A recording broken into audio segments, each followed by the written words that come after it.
Welcome back. I'm Paul James Johnson, and this is The Work. Before we get into it, if you've got questions, if something from last week landed with you, if you're out there doing your own version of this and want to talk about it, drop it in the comments. I read them. I respond. This channel is small enough that we can still do that, and I intend to keep it that way for as long as we can. Week 10. 10 weeks in, 15 total. We're in the specific prep phase now, the part of the build where the work gets specific, the distances get long, and the desert stops pretending it's anything other than what it is. Next race on the calendar, Cocodona 250. 250 miles from Phoenix to Flagstaff. Start date, May the 4th, 40 days from now. This week was about heat and distance and what happens when both arrive at the same time. 150 kilometers, 6 days of running, 44 kilometers on a single Friday, starting at 3 in the morning, finishing when the desert hit 97 degrees. There were rattlesnakes, there were wild burros, there were kangaroo rats doing things in the dark that made 3 liters of water feel embarrassing. And there was my son Jeffrey, out here from Michigan, running 20 kilometers through the Arizona desert at 6 in the morning, which tells you something about the people this journey attracts. This is week 10 of The Work. Let's get into it.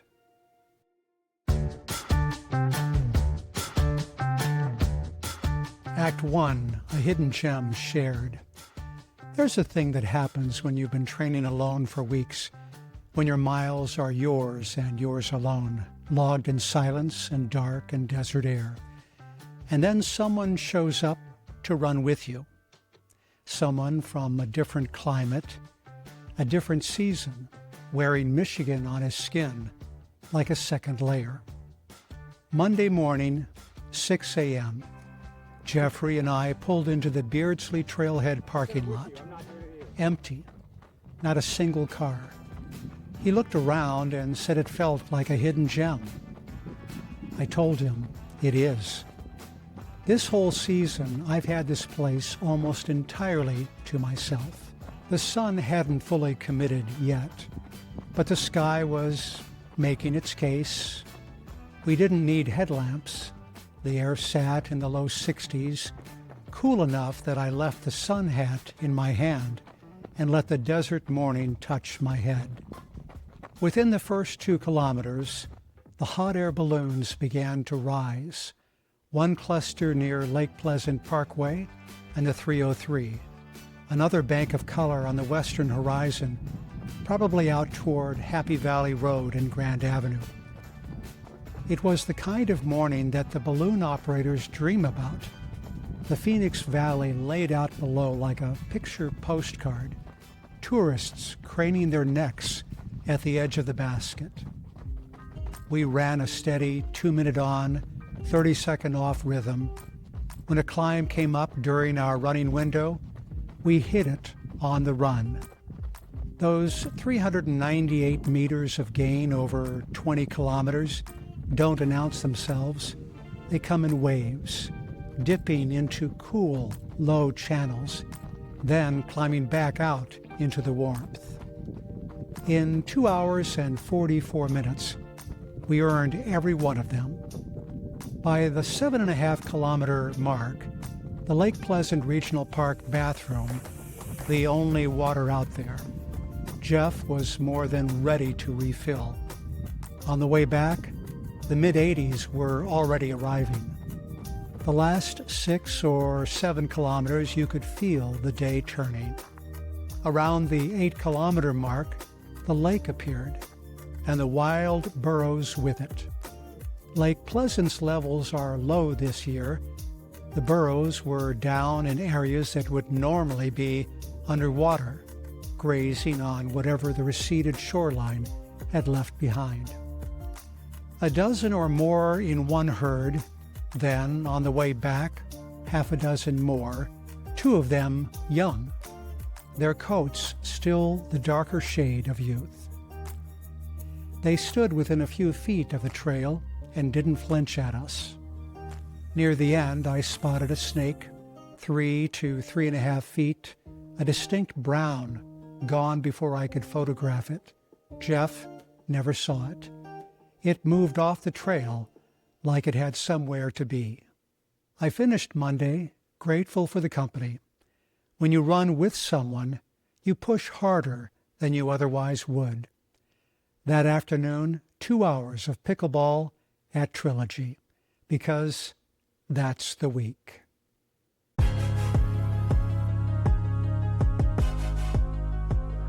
Act 2, Solitude and a Tennessee License Plate. Tuesday, the flattest run of the week by design. The training plan called for 19K tempo, and the Maricopa Trail from Happy Valley to Grand Avenue delivers exactly that. 19.14 kilometers, a mere 26 meters of elevation gain. 2 hours and 14 minutes of sustained tempo work. The 90-30 run-walk rotation from beginning to end, 90 steps running, 30 steps walking. I've learned to think of this stretch as a commute. I know every rise and dip. Dawn was breaking when I arrived just after 6 a.m. The sky was blue, the temperature in the low 60s, the day forecast for the low to mid-90s. There was nobody out there. No runners, no bikers, no hikers, just the trail and the rhythm. At the Grand Avenue trailhead, parked alone, a Ford Sprinter camper van with a Tennessee license plate. My guess is they used the parking lot as a rest stop, a pause from the road. It felt right, everyone finding the desert on their own terms. I finished and went straight to the Trilogy Pickleball Club for 2 hours of round robin, 10 to noon.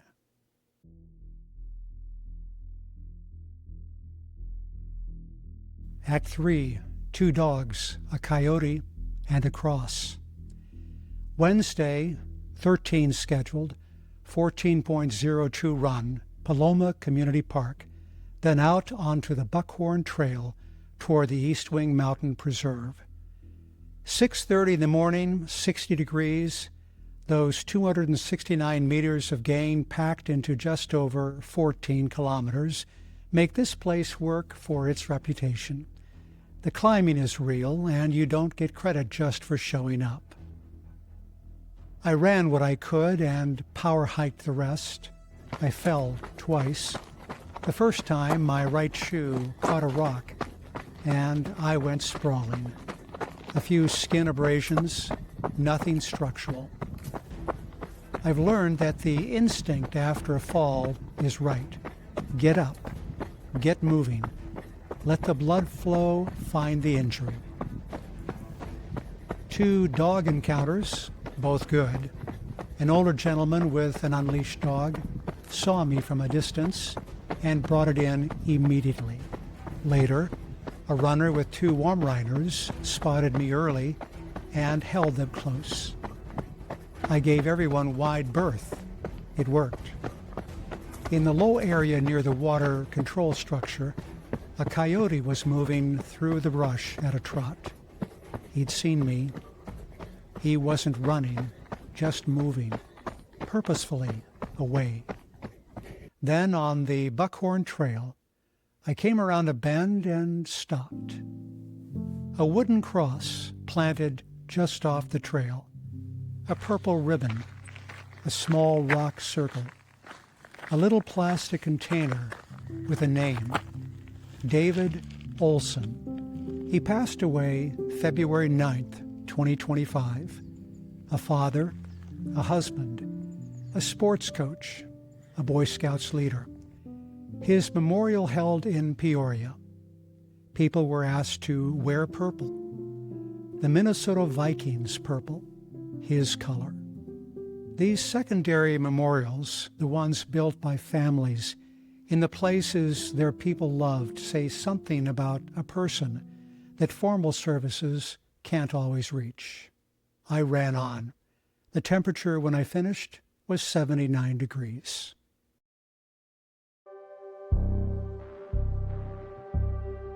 Act 4, 2 rattlers, and the sound that stops you cold. Thursday was a day I thought would be 29 kilometers. Strava said 30.17. The desert has its own accounting, and you don't argue with it. I was at the Emery-Henderson trailhead at 5:15 a.m. with a headlamp and a clear, dark sky. I had seen a pair of stationary lights on the northern horizon when I started, not moving like aircraft, fixed against the ridgeline I was climbing toward. Whatever they were, the daylight eventually made them irrelevant. The desert at 5 a.m. has its own logic. Sunrise hit at 6:42, an hour and 27 minutes after I started. That's the math I'm chasing, as much trail as possible before the heat tax arrives. Over 30 kilometers and 602 meters of gain, with 5 hours and 11 minutes on the clock, the heat tax eventually shows up, regardless. At kilometer 20 on the way back, I heard it. That sound, the rattle, is not subtle, and your body responds before your brain does. I stopped. A rattlesnake on the side of the trail, rear tail up, shaking it in that particular way that says, "I know you're there. Give me a moment." I gave it a moment. It moved off slowly. I passed. 3 kilometers later, I came around a bend while working on a half-eaten apple, and the rattle again. This time, I stopped so hard, I fell backwards trying to back up simultaneously. Sat on the trail, looking up at a smaller snake, younger, lighter, stretched across the path, 8 feet away, studying me. It moved into the shadow of a trailside bush. I got up, stepped back, waited, gave it the wide side of the trail, and kept moving. Somewhere around kilometer 7, on the way out, I'd picked up 6 or 7 cactus spines in my left index finger. It reminded me of the Black Canyon 100K 3 years ago, off the embankment, into cactus, in the dark, trekking poles flying, headlamp off, hundreds of spines in my legs and abdomen, 5 minutes of extraction.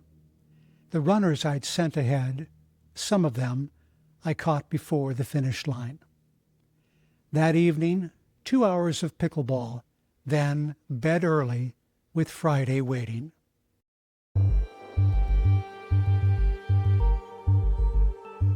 Act 5, Goldwater Peak in the dark and heat. The plan called for 45 kilometers and 1,500 meters of vertical. I got 44.74 at 1,086. The desert was 97 degrees before noon. I will take it. I set the alarm for 2 a.m., had coffee, assembled the kit, Hoka Tecton X with built-in gaiters, Lululemon long pants, Solbari white sun shirt, Solomon ADV 12-liter vest, Ultraspire waist lamp, Petzl headlamp as backup, Leakey poles, 3 liters of water across 6 flasks, rice in 2 lunch bags, a walking tamale, apples, clementines, Pop-Tarts, IV hydration electrolyte mix, salt capsules every hour, 2 pieces of Rev caffeine gum. I was on trail at 3:15 a.m. off West Sun Valley Parkway, temperature in the mid-70s. Strava would later call it a night trail run. That's accurate. I started in the dark and finished in the near noon heat, with 9 hours and 5 minutes between those two facts. Before I left the house, a great horned owl called from somewhere in the neighborhood. Hours later, well up into the white tanks as dawn broke, another owl answered, from somewhere up the dark ridgeline. And then on the flat desert floor between the trailhead and the base of the mountains, the headlamp caught movement. Small explosions of motion, unpredictable, zigzagging away from the beam, tails absurdly long, hind legs like miniature springs. Kangaroo rats. A note on kangaroo rats, because they deserve one. Kangaroo rats are among the most perfectly engineered creatures in the Sonoran Desert, a small animal that has solved the desert's most punishing problem: water scarcity. They are immediately recognizable. Tiny bodies of 40 to 180 grams, balanced on enormous hind legs, capable of launching them nearly 9 feet in a single bound, with oversized dark eyes built for the night, a long tufted tail used as a counterbalance, and fur-lined cheek pouches on the outside of the face for ferrying seeds back to their burrows. What makes them genuinely astonishing is their physiology. A kangaroo rat can live its entire life without ever taking a single drink of water. Every drop of moisture it needs is extracted metabolically from the dry seeds it eats, a biochemical trick that turns carbohydrates into water during digestion. Their kidneys produce urine 5 times more concentrated than the human kidney can manage. Their nasal passages recapture exhaled moisture before it escapes the body. They have no sweat glands at all. During the brutal Arizona day, they retreat to burrows that run 20 to 30 degrees cooler than the surface, emerging only at night when evaporative loss is minimal. The desert is trying to kill them constantly, and their bodies simply refuse to cooperate. Their behavior is just as finely tuned. They are solitary, territorial seed hoarders, caching thousands of seeds in scattered locations, a habit that makes them one of the desert's most important plant dispersers. They drum their powerful hind feet on the ground to communicate and warn rivals, a sound you can sometimes hear on packed dirt trail surfaces at night. And when a sidewinder strikes, a kangaroo rat can detect the disturbance in the air and execute a mid-air evasion faster than the snake can complete its lunge. A reflex studied extensively by biologists, and one of the more spectacular things happening in the dark while most people are asleep. They sit at the center of the desert food web, serving as primary food for great horned owls, barn owls, kit foxes, coyotes, rattlesnakes, badgers, and roadrunners. Remove them and the ecosystem frays. Those small, tidy burrow entrances I pass on the Black Canyon Trail, holes tucked into soft banks and desert flats, are kangaroo rat architecture, complex underground systems with sleeping chambers, multiple exits, and seed storage rooms. And that sudden flash of movement exploding away from my headlamp in an unpredictable zigzag, that's a kangaroo rat doing exactly what it was built to do, surviving in a place that should by any reasonable measure be uninhabitable. I was carrying 3 liters of water and still nearly cramped in the heat of the afternoon. The kangaroo rat, running 5 feet off my headlamp beam, hadn't had a drink in its entire life. The waste lamp ran hard on high for 2.5 hours before I swapped the battery at the broken saguaro on the Goat Camp Trail, my elevation landmark for where the terrain begins to relent. 2 seconds to swap the cell, full light again. The Goat Camp Trail goes straight up. I was trying to summit before the heat committed. I hit Goldwater Peak at 22.25 kilometers and turned around, coming down, 2 falls, rocky technical descent on the goat camp, right forearm scraped, blood drawn. Later, left knee, a hole torn in the running pants, joints fine, skin not. I got up each time. By the last 9 or 10 kilometers on the desert floor, the temperature was at 97 degrees. I re-wet the buff around my neck on a regular rotation. I never ran out of water, 1 or 2 quarter-liter flasks left at the car. I did not bonk. I felt the edge of cramping twice and backed it down with salt and hydration. 9 hours and 5 minutes, 44.74 kilometers, 1,086 meters of gain. The plan wanted more. The desert had its say.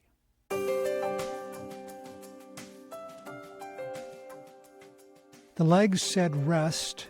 The plan said otherwise.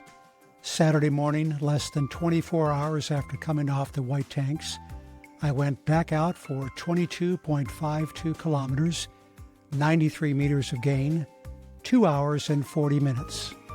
Flat and easy, legs flushing out. It pushed the week total to 150.62 kilometers and 2,474 meters of gain. The plan called for 148 kilometers and 3,000 meters. Distance exceeded. Vertical, 526 meters short. A number I'll attribute honestly to triple-digit temperatures arriving 2 months ahead of schedule.